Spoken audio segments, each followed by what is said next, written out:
दुनिया के बहुत से देशों ने कुछ स्पेशल आर्मी बनाई हुई है और उनमें से कुछ ऐसे यूनिट्स हैं जो नामुमकिन मिशन को भी पूरा कर सकते हैं। इनको नॉर्मल ड्यूटी की हदों के पार जाकर सबसे खतरनाक काम करने के लिए बनाया गया है, इसलिए इनकी ट्रेनिंग और दूसरे सभी प्रोसेस नॉर्मल मिलिट्री से बहुत ही अलग होते हैं। आइए देखते हैं कुछ ऐसे ही खूंखार कमांडो फोर्सेस। शेटेड 13। इजराइल के पास बहुत सारी स्पेशल कमांडो फोर्सेस हैं, लेकिन शेटेड 13 शायद सबसे खास मानी जाती है और ये सबसे ज्यादा सीक्रेटली काम करती है। 1949 में बनाई गई इस फोर्स को पीपल ऑफ साइलेंस भी कहा जाता है और आप उनकी यूनिफॉर्म को देखकर अंदाजा लगा सकते हैं कि वो लोगों को चुप कराने में कितने माहिर हैं। दोस्तों, आपने शायद उनके बारे में ज्यादा नहीं सुना होगा, लेकिन उन्होंने इजराइल की लगभग सभी बड़ी लड़ाइयां लड़ी हैं और खतरनाक आतंकवाद विरोधी मिशंस को अंजाम दिया है। ऐसा इसलिए है क्योंकि इजरायली सरकार उनकी जानकारियों को बहुत कड़ी सुरक्षा में रखती है और लोगों को बहुत कम ही इसके बारे में पता चल पाता है। लेकिन इजराइल के नेवी कमांडोज की इस मिस्टीरियस यूनिट के बारे में जो हमें पता है वो ये है कि 3 कंपनियों से मिलकर ये बनी है। पहली है रेडिंग कंपनी, जो हत्याओं, घुसपैठ और आतंकवाद विरोधी अभियानों से जुड़े मिशंस पर ध्यान देती है। दूसरी है अंडर वाटर कंपनी, जैसा कि नाम से पता चलता है पानी के अंदर समुद्री हमलों और खुफिया जानकारी जुटाने में ये माहिर है। और तीसरी अबव वाटर कंपनी, जो ट्रांसपोर्ट और सरफेस अटैक्स के लिए शेटेड 13 की बोट्स और सबमरीन्स की फ्लीट को ऑपरेट करती है। दुनिया भर में कई स्पेशल ऑपरेशन फोर्सेस के लिए नए मेंबर्स की जरूरत होती है, जिन्होंने कम से कम 1 साल तक किसी मिलिट्री ग्रुप में काम किया हो। शेटेड 13 कैंडिडेट्स को बहुत सारे मुश्किल स्टैंडर्ड्स पर खरा उतरना पड़ता है। एप्लीकेशन मंजूर होने के लिए कम से कम 4.5 साल की सर्विसेज की जरूरत होती है और उन 20 महीनों की कड़ी ट्रेनिंग को इसमें शामिल नहीं किया जाता जो उन्हें पहले पूरी करनी होती है। इसकी शुरुआत बेसिक ट्रेनिंग से होती है, जो कि सोल्जर्स को समुद्री लड़ाइयों की मुश्किलों से तैयार करने के लिए डिजाइन की गई है। इसके बाद उन्हें विशेष रूप से कॉम्बैट डाइविंग के लिए डिजाइन किए गए शेटेड 13 वेट सूट्स और ब्रीदिंग टूल्स का इस्तेमाल करते हुए कॉम्बैट डाइविंग में एडवांस डाइविंग ट्रेनिंग दी जाती है। यह ट्रेनिंग चालबाजी के आइडिया को एक नए लेवल पर लेकर जाती है। उन्हें ऑक्सीजन बबल्स तक छोड़ने की परमिशन नहीं होती और कभी कभी एक्सरसाइज इतनी खतरनाक हो जाती है कि कमांडोज की ट्रेनिंग के दौरान मौत भी हो जाती है। दुश्मन के कब्जे जैसी ट्रेनिंग से गुजरने के लिए शेटेड कैंडिडेट्स का उनके कमांडिंग ऑफिसर्स द्वारा अपहरण कर लिया जाता है और 2 सप्ताह के लिए जेल जैसी कंडीशंस में रखा जाता है। उन्हें कैद में रखा जाएगा और वो अकेले होंगे और उन्हें भयानक पूछताछ और मौत की धमकी दी जाएगी। नंगा करने के बाद उन्हें शर्मनाक चीजें करने के लिए मजबूर किया जाएगा। दुनिया के ज्यादातर हिस्सों में इसे टॉर्चर कहा जाता है, लेकिन इजराइल में इसे ट्रेनिंग कहा जाता है। मेरे दोस्त, ये बात साफ है कि इस लेवल की ट्रेनिंग बॉडी और माइंड दोनों के लिए मुश्किल और चैलेंजिंग है।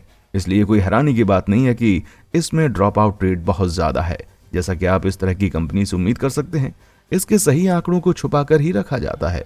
हम सिर्फ इतना जानते हैं कि लोगों की कमी होने के कारण कई बार तो बहुत सालों तक कंपनी की यूनिट काम ही नहीं कर पाती। लेकिन इस बात से वो कभी भी खतरनाक मिशन हाथ में लेने से घबराते नहीं हैं, जैसे कि ऑपरेशन फुल डिस्क्लोजर को ही ले लीजिए। 2014 में ईरानी जहाज KLOS-C को रेड सी के रास्ते लंबी दूरी के खतरनाक हथियार ले जाते हुए पाया गया था। बिना पता लगे जहाज पर कब्जा करने से पहले शेटेड 13 को बुलाया गया और किसी भी सिचुएशन से निपटने के लिए तैयार किया गया। इससे भी बड़ा आश्चर्य यह है कि 2006 में शेटेड 13 कमांडोज को सैकड़ों मील की दूरी पर ले जाया गया था और लेबनान युद्ध के हिस्से के रूप में हिजबुल्लाह के गढ़ कहे जाने वाले टायर शहर पर छापा मारने के लिए दुश्मन के इलाके में उतारा गया था। ये एक आत्मघाती मिशन था। ये देखते हुए कि हिजबुल्लाह कमांडर एक रॉकेट लॉन्चिंग नेटवर्क को कंट्रोल कर रहे थे और सेकंड्स में उन सभी का सफाया कर सकते थे। हालांकि शेटेड 13 ने घुसपैठ करके एक भी सैनिक खोए बिना 30 हिजबुल्लाह कमांडर्स को मार डाला और रॉकेट्स को भी छुपा लिया था। दोस्तों, ये बहुत ही शानदार जीत थी, लेकिन ये उन अनगिनत जीतों में से सिर्फ 2 हैं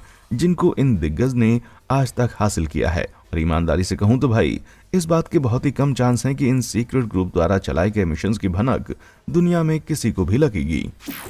अल्फा ग्रुप। पूरी तरह से खौफनाक अल्फा ग्रुप का होना इस बात को पुख्ता तौर पर साबित करता है कि रशिया अपनी नेशनल सिक्योरिटी को लेकर कितना सीरियस है। जहां अल्फा दिखाई देता है, समझौता वहीं समाप्त होता है। ऐसे स्लोगन से आप समझ ही जाएंगे कि यह स्पेशल मिलिट्री ग्रुप कितना बेरहम है। 1974 में म्यूनिक ओलंपिक के दौरान आतंकवादी हमलों के बाद इस ग्रुप को रशिया की सीक्रेट पुलिस KGB के आदेश के तहत बनाया गया था। और ये धीरे धीरे एक dedicated counter terrorism task force के रूप में बढ़ते चले गए। अब उन्हें अलग अलग मामलों में मुश्किल हॉस्टेज सिचुएशंस को सुलझाने का काम सौंपा गया है, जिसमें हाईजैक की गई इमारतें, ट्रेन्स और हवाई जहाजों में घुसकर बचाव करना शामिल है। ये पक्का करने के लिए कि यूनिट सिर्फ सबसे स्मार्ट लोगों को ही शामिल करती है, सभी टॉप कैंडिडेट्स के पास यूनिवर्सिटी की डिग्री होना जरूरी है और उन्हें ट्रेनिंग में कम से कम 3 साल बिताने के लिए तैयार होना चाहिए। Infantry training, parachute diving, sniper operation और प्रैक्टिकल शूटिंग सभी इस भयंकर ट्रेनिंग का हिस्सा हैं। रूसी सरकार के साथ अपने संबंधों को मजबूत करने के लिए मुश्किल साइकोलॉजिकल ट्रेनिंग के अलावा वो आतंकवादी हमले की स्थिति में पूरी तरह से तैयार रहने के लिए कई तरह की विदेशी भाषाएं और मार्शल आर्ट भी सीखते हैं। वाह भाई वाह, किसी के दिमाग में घुसने का क्या बढ़िया तरीका है। इस मुश्किल ट्रेनिंग की बदौलत अल्फा ग्रुप रशिया की मिलिट्री पावर का एक जरूरी हिस्सा बन गए हैं। अल्फा ग्रुप ने 1991 में राष्ट्रपति मिखाइल गोर्बाचेव के खिलाफ आर्मी के तख्तापलट का हिस्सा बनने से इनकार कर दिया था और तख्तापलट नाकाम हो गया था। उस समय केजीबी के दूसरे नेताओं द्वारा फांसी की धमकियों के बावजूद अल्फा ग्रुप अपनी वफादारी में समर्पित रहा और पार्टी लीडरशिप के खिलाफ जाने से इनकार कर दिया। शुक्र है इस वजह से पार्लियामेंट की बिल्डिंग पर कोई हमला नहीं हो सका और तख्तापलट एक वेट केक की तरह टूट गया। अल्फा ग्रुप रशिया की मिलिट्री का एक महत्वपूर्ण हिस्सा है। एक खतरनाक ग्रुप के रूप में उनका ट्रैक रिकॉर्ड बहुत ही भयानक है। 1979 में 700 सोवियत ट्रूप्स के साथ मिलकर उन्होंने काबुल के ताजबेग पैलेस पर हमला किया। उन्हें बिल्डिंग में मौजूद सभी लोगों को मार देने का ऑर्डर दिया गया था। बिल्डिंग के एरिया में 2200 लोगों के साथ सोल्जर्स की गिनती बहुत ज्यादा थी, जिनमें highly trend army, national soldiers और पैलेस के गार्ड शामिल थे। वैसे तो कई ताकतें कई बार डगमगा जाती हैं, लेकिन अल्फा ग्रुप को पहले दिन से ही बिना किसी सवाल के सभी ऑर्डर्स को मानने के लिए ट्रेन किया जाता है। वो अंदर घुसे और हर कमरे में होते हुए सिर्फ 43 मिनट में लगभग 350 लोगों का सफाया कर दिया। पूरे महल को 1 घंटे से भी कम समय में जीत लिया गया था। बचे हुए 1850 सैनिकों और गार्ड्स को सरेंडर करने के लिए मजबूर कर दिया गया। इस घटना ने दुनिया के सबसे बेरहम और कामयाब स्पेशल फोर्स में से एक के रूप में अल्फा के नाम को मजबूत कर दिया। भाई मैं आपको बता दूं कि रशिया की आर्मी पहले से काफी खतरनाक मानी जाती है। US navy seals. दोस्तों, जब आप हॉलीवुड की फिल्मों में लेटेस्ट मिलिट्री एक्शन देखते हैं तो आमतौर पर आपको अपनी टीवी स्क्रीन पर इसी तरह के लोग दिखाई देते हैं। यूएस नेवी सील को आमतौर पर अमेरिकन आर्मी में सबसे अच्छे स्पेशल फोर्स यूनिट में से एक माना जाता है और इसकी अच्छी वजह भी है। यूएस नेवी सील सी, एयर और लैंड ऑपरेशंस में एक्सपर्ट होते हैं और यही उनके नाम से पता चलता है। उनकी ताकत उतनी ही लचीली है जितनी दिखाई देती है। वो रेगिस्तान और शहरों से लेकर जंगलों और यहाँ तक कि बहुत ठंड की स्थिति में भी कई तरह के क्लाइमेट में काम कर सकते हैं। नेवी सील्स को एक अलग ही लेवल पर किसी भी इलाके के हिसाब से तैयार करने के लिए बहुत ही मुश्किल ट्रेनिंग का सामना करना पड़ता है। उदाहरण के लिए ठंड के मौसम में जाने की तैयारी करने वाले नेवी सील्स को कोडियक अलास्का भेजा जाता है। उन्हें इसका आदी होने के लिए 8 मिनट के लिए बर्फ की नदी में फेंक दिया जाएगा, जहां कुछ ही देर रहने पर ज्यादातर लोगों की मौत हो सकती है। इस तरह की मुश्किल एक्सरसाइज करने पर वो हाइपोथर्मिया का शिकार भी हो सकते हैं। लेकिन इस तरह की ट्रेनिंग ऐसे ही किसी रियल लाइफ सिचुएशन के लिए बहुत जरूरी भी है। लेकिन खराब मौसम इसके सिर्फ आधे हिस्से के बराबर ही है। उनके कई मिशंस में उन्हें खतरनाक इलाकों में भेजने की जरूरत पड़ती है और इसके लिए रेगुलर ट्रांसपोर्ट का इस्तेमाल नहीं किया जा सकता। इसके बजाय सील्स को अक्सर parachute, submarine, high speed boat या हेलीकॉप्टर के रास्ते पहुंचाया जाता है। अपने टारगेट तक पहुंचने के लिए उन्हें लड़ाकू सामान के साथ तैरना भी सिखाया जाता है। टारगेट तक पहुंचने के बाद ही असली एक्शन शुरू होता है। सील्स का कहना है कि उनके मिशंस में सीधे लड़ाई करना, खुफिया जानकारी निकालना, आतंकवाद का मुकाबला करना और विदेशी ताकतों से लड़ना शामिल है। ऐसे खतरनाक मिशन से निपटने के लिए टीम में उन्हें शामिल करने का तरीका भी आसान नहीं होता। कम से कम कहने के लिए तो बिल्कुल भी नहीं मेरे भाई। दोस्तों, सील का हिस्सा बनने के लिए आखिर जरूरी क्या है? सबसे पहले तैयारी में 12 महीने की बेसिक ट्रेनिंग शामिल है, लेकिन ये सिर्फ कहने के लिए ही बेसिक है। अनगिनत सिटअप्स और पुशअप्स के अलावा कैंडिडेट्स को बांधकर पूल में फेंक दिया जाता है, जहां उन्हें सिर्फ अपने दांतों का इस्तेमाल करके कुछ दिए हुए कामों को पूरा करना होता है। उन्हें यह भी सिखाया जाता है कि पानी में डूबे रहने के दौरान हवा के लिए रुके बिना 5 अलग अलग तरह की गठानों को कैसे बांधना और खोलना है। उन्हें कॉम्बैट स्ट्रोक में महारत हासिल करना भी सिखाया जाएगा, जो उन्हें बिना थके कई मीलों तक तैरने में मदद करेगा। और ये तो सिर्फ शुरुआत है भाई, क्योंकि अगर वो चौथे हफ्ते तक पहुंच जाते हैं तो ये नर्क में जाने जैसा है। ये ट्रेनिंग 5 दिन और 5 रातों की होती है, जिसमें उन्हें कुल मिलाकर सिर्फ 4 घंटे की नींद लेने दी जाती है। इसके बाद भी कैंडिडेट्स को बोटिंग, कीचड़ वाली जमीन में रेंगना, 300 पाउंड का लॉग उठाने और यहाँ तक कि समंदर में नाव चलाने की ट्रेनिंग के टॉर्चर से भी गुजरना पड़ता है, क्योंकि उनका दिमाग नींद की कमी से नरम हो जाता है। अगर वो अच्छा परफॉर्म करते हैं तो बदले में ट्रेनर उन्हें आग के पास खड़े होने या कुछ मिनटों के लिए सोने की परमिशन दे देते हैं। ये सब उनकी शारीरिक और मानसिक शक्ति को आखिर तक टेस्ट करने के लिए डिजाइन किया जाता है, ताकि वो अपनी शारीरिक आराम की परवाह किए बिना ठीक से काम कर सकें। हालांकि ये ट्रेनिंग प्रोग्राम इतना दर्दनाक है कि कुछ सालों में तो लड़ाई के बजाय ट्रेनिंग में ज्यादा कैंडिडेट्स मारे गए हैं और टिके रहने वालों में भी बेसिक ट्रेनिंग शुरू करने वाले 80% तक कैंडिडेट्स बीच में ही ट्रेनिंग छोड़ देते हैं। यहाँ तक कि ओलंपिक एथलीट भी इस ट्रेनिंग को पूरा करने में नाकाम रहे हैं। लेकिन अगर वो सिलेक्ट हो जाते हैं तो डिप्लॉयमेंट से पहले उन्हें 18 महीने की स्पेशल ट्रेनिंग दी जाती है। उनके रियल लाइफ मिशंस को शायद ही कभी सार्वजनिक किया जाता है। नेवी सील की सबसे शानदार जीत में से एक है ऑपरेशन नेपच्यून स्पीयर, जिसकी वजह से ओसामा बिन लादेन का सफाया हुआ था। सील्स को अंधेरी के आड़ में दुश्मन के इलाके में उतारा गया और सिर्फ 30 मिनट में अमेरिकी इतिहास के सबसे हाई प्रोफाइल टारगेट में से एक को पकड़ने में वो कामयाब रहे। कुछ लोग तो इतने समय में ठीक से नहा भी नहीं सकते, लेकिन नहाने की तरह ही ये मिशन एक बहुत बड़ी कामयाबी थी। सील्स को सौंपे गए ज्यादातर मिशन आमतौर पर जनता को उनके बारे में भनक लगने से पहले ही खत्म हो जाते हैं। The SAS British special air service military के इतिहास में दुनिया की सबसे पुरानी स्पेशल फोर्स है। सेकेंड वर्ल्ड वॉर के दौरान ये फैसला लिया गया था कि दुश्मन के इलाके में घुसपैठ करने के लिए एक हाईली ट्रेंड और स्पेशल सोल्जर्स की टीम की जरूरत पड़ेगी। ये उन्हें दुश्मन को बड़ा नुकसान पहुंचाते हुए टॉप सीक्रेट और खुफिया ऑपरेशंस को पूरा करने में मदद करेगा। उनकी शानदार सफलता ने यूनिट के हो डेयर विंस की फिलॉसफी को और ज्यादा मजबूत किया। आजकल SAS स्पेशल मिलिट्री ऑपरेशंस, खुफिया जानकारी और आतंकवाद का मुकाबला करने की ट्रेनिंग देता है। लेकिन जो चीज उन्हें वाकई दूसरे यूनिट से अलग बनाती है वो है उनकी खतरनाक सिलेक्शन ट्रेनिंग। मिलिट्री ट्रेनिंग का एक्सपीरियंस होने के बावजूद बहुत से लोग इस सिलेक्शन टेस्ट में फेल हो जाते हैं। 5 महीने तक चलने वाली यह खतरनाक ट्रेनिंग शारीरिक और मानसिक रूप से हर कैंडिडेट को तोड़ने के लिए डिजाइन की गई है। शारीरिक सहन शक्ति और शारीरिक शक्ति को टेस्ट करने के लिए उन्हें ब्रिटेन के गांव के इलाकों में जबरन मार्च करवाया जाता है। ये पार्क में टहलने जैसा तो लग सकता है, लेकिन तब तक नहीं जब सिर्फ 5 दिनों में 6 मैराथन लंबाई वाले ट्रैक पर चलना पड़े। अपनी सहन शक्ति को साबित करने के लिए कैंडिडेट्स को समय पर रहते हुए जोखिम भरे पहाड़ी इलाकों में 25 किलो तक वजन वाले ईंट से भरे बैकपैक लेकर चलना होता है। अगर वो टिके रहना चाहते हैं तो 1 सेकंड भी गवाए बिना या रुके बिना उनके पास भयानक दर्द को हर दिन सहने के अलावा और कोई चारा नहीं रहता। बैग के वजन के कारण होने वाले भारी घावों से लेकर गर्मी के उतार चढ़ाव और थकावट के कारण होने वाले दर्द तक ये इतना थका देता है कि सिलेक्शन प्रोसेस के दौरान कुछ कैंडिडेट्स की मौत भी हो जाती है। अगर वो इसको पूरा कर लेते हैं तो उन्हें जंगल के इलाकों में हथियारों, रणनीति और आमने सामने की लड़ाई की ट्रेनिंग दी जाती है। ट्रेनिंग के आखिर तक सिर्फ 10 में से एक कैंडिडेट ही इसे पूरा कर पाता है और फिर एक आखिरी सर्च ऑपरेशन करवाकर उनका फिजिकल और साइकोलॉजिकल टेस्ट किया जाता है। SAS की पूरी ताकत द्वारा पीछा किया जाने से पहले ट्रेनीज को सिर्फ एक कंपास, एक स्केच मैप और कुछ कपड़ों के साथ जंगल में छोड़ दिया जाता है। बने रहने के लिए और बचने और छुपने के लिए वो अपनी बुद्धि, इलाके और अपनी ट्रेनिंग का इस्तेमाल करते हैं। जब उन्हें पकड़ लिया जाता है तो उन्हें सबसे मुश्किल लेवल की ट्रेनिंग से गुजरना पड़ता है, जिसे इंटरोगेशन रेजिस्टेंस कहा जाता है।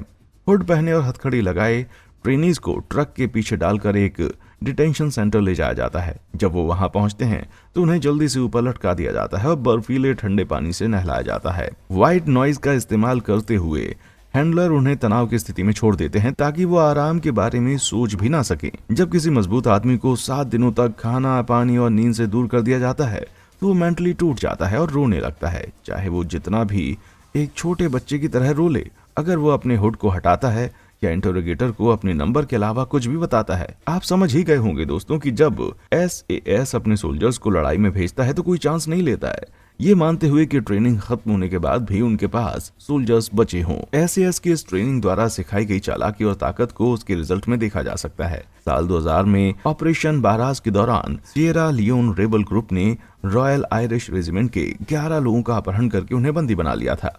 बातचीत असफल हो जाने के बाद SAS ने पैराट्रूपर्स की मदद से वहां कदम रखा और होस्टेजेस को बचाने से पहले बिल्डिंग को खाली करा दिया, जबकि एक SAS मेंबर मारा गया था। कम से कम 25 रेबल्स को पकड़ लिया गया था और सभी होस्टेजेस को जिंदा बचा लिया गया था। 2018 में अफगानिस्तान में एक और ऑपरेशन में एक अकेले एसएएस सोल्जर ने पहल की और उन सुरंगों में रेंगते हुए गया जिससे कई आतंकवादी भाग निकले थे, जबकि लोकल मिलिट्री ग्रुप ने भाग रहे आतंकवादियों का पीछा करने से इनकार कर दिया। तो इस एक सोल्जर ने उन सभी 6 को अंधेरे में सिर्फ एक पिस्तौल की मदद से मार गिराया और पिस्तौल जाम होने के बाद एक हथौड़े की मदद से। ये एक स्टैंडर्ड इश्यू तो नहीं था, लेकिन इससे काम तो हो ही गया, है ना कमाल। इन सोल्जर्स की ऐसी खासियतों के साथ इसका एक स्पेशल फोर्स माना जाना कोई हैरानी की बात नहीं है। इसके अलावा एसएएस सोल्जर्स को MI5 और MI6 एजेंट्स के साथ जासूसी की ट्रेनिंग भी दी जाती है। तो भाई कुल मिलाकर एक एसएएस ऑफिसर एक नेवी सील और जेम्स बॉन्ड का एक बेहतरीन कॉम्बिनेशन होता है। फ्रॉमेंस कॉर्पसेट। कभी कभी क्वांटिटी से ज्यादा क्वालिटी मायने रखती है। मेरी बातों पर भरोसा नहीं है तो दोस्तों जानिए डेनिश फ्रॉमेंस कॉर्पसेट के बारे में, जो कि ऐसी एलीट यूनिट है जिसमें 350 से भी कम लोग शामिल हैं। इंग्लिश में इनके नाम का मतलब होता है फ्रॉगमैन कॉर्प्स और जैसा कि इसके नाम से पता चलता है ये घातक समुद्री फोर्स है जो उनके दुश्मनों को मार डालती है। डेनमार्क का ये ग्रुप 1957 में रॉयल डेनिश नेवी के हिस्से के रूप में बनाया गया था। इस ग्रुप के लिए नॉर्वेजियन, ब्रिटिश और अमेरिकन मिलिट्री के बेस्ट सोल्जर्स को चुना गया था, जबकि उनका मेन मिशन जासूसी है। ये सोल्जर्स उन जगहों पर जा सकते हैं जहां नौसेना के जहाज भी नहीं जा सकते। समुद्र तट, कोस्ट लाइंस, ग्लेशियर और बंदरगाह सभी उनके लिए एक आसान टारगेट हैं। जरूरत पड़ने पर उन्हें जासूसी जहाज पर चढ़ने, तोड़फोड़ और सीधी कार्रवाई के लिए भी ट्रेनिंग दी जाती है। आर्कटिक सर्कल के ठंडे काले पानी में इतना समय बिताना कोई आसान काम नहीं है। एक फ्रॉगमैन को जिस ट्रेनिंग से गुजरना पड़ता है वो दूसरे कई मिलिट्री ग्रुप्स को शर्मसार कर सकता है। किसी भी तरह के मिलिट्री एक्सपीरियंस की जरूरत न होने के बावजूद शॉर्ट लिस्टिंग मेथड में पहले ही सप्ताह में सभी कैंडिडेट्स में से आधे रिजेक्ट कर दिए जाते हैं, जिससे क्लियर हो जाता है कि कौन काबिल है और कौन नहीं। सिर्फ वही लोग आगे बढ़ पाते हैं जो 12 मिनट में 1.7 मील दौड़ सकते हैं, 22 पाउंड के वजन के साथ 40 मील से ज्यादा तक मार्च कर सकते हैं, 8 मिनट में लगभग 1000 फीट तक तैर सकते हैं और लगभग 100 फीट पानी के नीचे तैर सकते हैं। वाटर सेक्शन में अक्सर कैंडिडेट्स को पानी के अंदर डाइविंग टूल पहनने की कोशिश करते देखा जा सकता है। वो डाइवर्स जिन्हें कोई एक्सपीरियंस नहीं होता कभी कभी ब्लैकआउट हो जाते हैं और उन्हें आर्टिफिशियल रेस्पिरेशन देने की नौबत आ जाती है। भाई ये सब रुकावटें तो अंदर आने के लिए सिर्फ एक शुरुआत है। सिलेक्शन प्रोसेस में 200 कैंडिडेट्स में से सिर्फ 10% आगे के लेवल पर जा पाते हैं। नेविगेशन मार्च, ठंडे पानी में hypothermia resistance training, 1000 pushup test और 16 मील तक चलना इस प्रोसेस का हिस्सा है। आमतौर पर कैंडिडेट्स को ये काम हर सप्ताह की किसी ऐसी शाम को सौंपा जाता है जब वो उनके आराम करने का टाइम होता है और ये सब काम सिर्फ 6 सप्ताह में पूरे किए जाते हैं। बाकी 8 महीने बेसिक और टेक्निकल ट्रेनिंग पर जोर दिया जाता है। High technical oxygen dive training, high petrol training और बॉम्ब डिस्पोजल सभी इस ट्रेनिंग का जरूरी हिस्सा हैं। किसी भी ट्रेनी के ऑपरेटर बनने से पहले ग्रेजुएशन की पढ़ाई के बाद 1 साल की ट्रेनिंग और दी जाती है। फ्रॉगमैन एजेंट्स की जिंदगी टॉप सीक्रेट रहती है क्योंकि डेनिश सरकार शायद ही कभी फ्रॉगमैन मिशन की डिटेल्स का खुलासा करती है। खुफिया जानकारी जुटाने जैसे अपने मिशंस के आधार पर ऑपरेटर्स की टीम अपने सिर और गर्दन के शेप को छुपाने के लिए फेस कवरिंग पहनती है। अगर आपने कभी इन लोगों को फिल्मों में देखा है तो आप निश्चित रूप से उनके खौफनाक स्वभाव को नोटिस करेंगे। जब वो अपने शिकार को ट्रैक कर रहे होते हैं तो उन्हें पहचानना और मुश्किल होता है। वो एक ऐसी खतरनाक फोर्स है जिसे आप आते हुए नहीं देख सकते। मैं सोचता था कि एक एलीट फोर्स या यूनिट का मकसद छुपे रहना ही होता है, लेकिन ऐसी यूनिफॉर्म देखकर उस पर ध्यान न जाना इम्पॉसिबल है। भाई क्या कोई ऐसा कानून भी है कि सभी एलीट फोर्सेस को ऐसा ही दिखना चाहिए, जैसे कि वो मिशन इम्पॉसिबल फिल्म की तरह दुनिया को बचाने निकले हैं? आपको क्या लगता है कि इन सभी में से कौन सा स्पेशल फोर्स सबसे अलग दिखता है? मुझे नीचे कमेंट सेक्शन में आकर बताएं। तो आप भी अपनी स्नाइपर स्किल्स को टेस्ट करते हुए उन लाइक और सब्सक्राइब के बटन्स को हिट कीजिए और देखिए कुछ शार्प शूटिंग वीडियोस को। राइट, चलिए आगे बढ़ते हैं। Delta force. आप उन्हें यूएस डेल्टा फोर्स या द यूनिट के नाम से जानते होंगे, लेकिन उनका ऑफिशियल टाइटल है first special operational detachment delta. हम समझ सकते हैं कि उनके नाम बहुत ही अजीब होते हैं क्योंकि बहुत कम लोग ऑफिशियली इसके बारे में खुलकर बात करते हैं कि वो वास्तव में करते क्या हैं।